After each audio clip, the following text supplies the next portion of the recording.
This is what $1 million would look like. This is what $100 million would look like.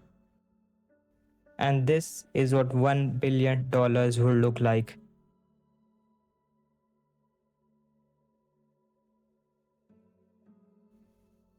And Elon Musk has a net worth of 750 times of amount of this money. And here is most of the people working entire life and still struggling with financial freedom. They studied for years, earned degrees, but climbed the career ladder. Yet, financial stress never ends. Here's the brutal truth. 90% of people stay poor not because they don't work hard, but because they were never taught in school about money. We all have been studied the same formula. It may be sound logical, but here's the problem. The formula actually worked. Why are so hardworking people still living paycheck to paycheck? Why does one medical emergency wipe out years of saving?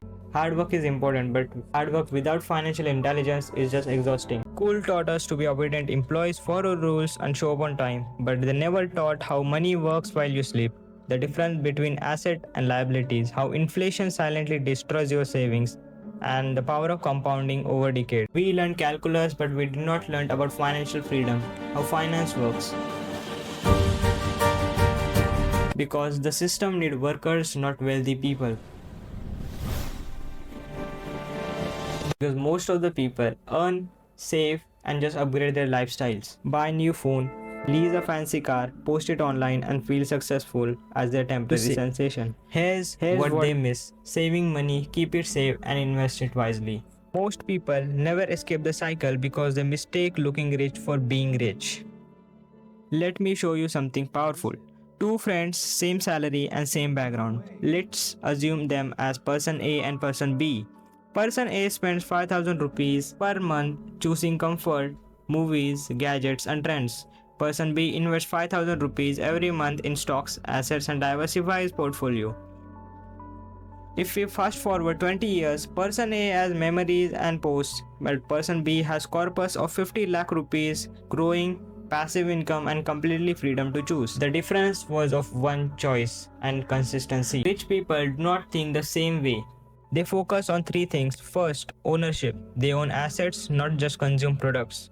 Second, leverage. They use money, time, and systems to multiply results. Third, time. They invest early so compounding does the heavy lifting. The poor thinking can maybe, how can I afford this now? The well thinking can maybe, how can I make this pay me back later? It's not about IQ, it's about financial IQ. If you are tied to hours worked, you are stuck in a position that you can't scale, rest, and become always replaceable. One layoff, issue, and one economic shift and years of effort can be vanished. Multiple income streams aren't luxury anymore, they are survival. But you have a choice. Start learning, start early, and start compounding. Because the biggest reason people stay poor isn't lack of effort, it's lack of education about money. The question is, will you break the cycle or just repeat it?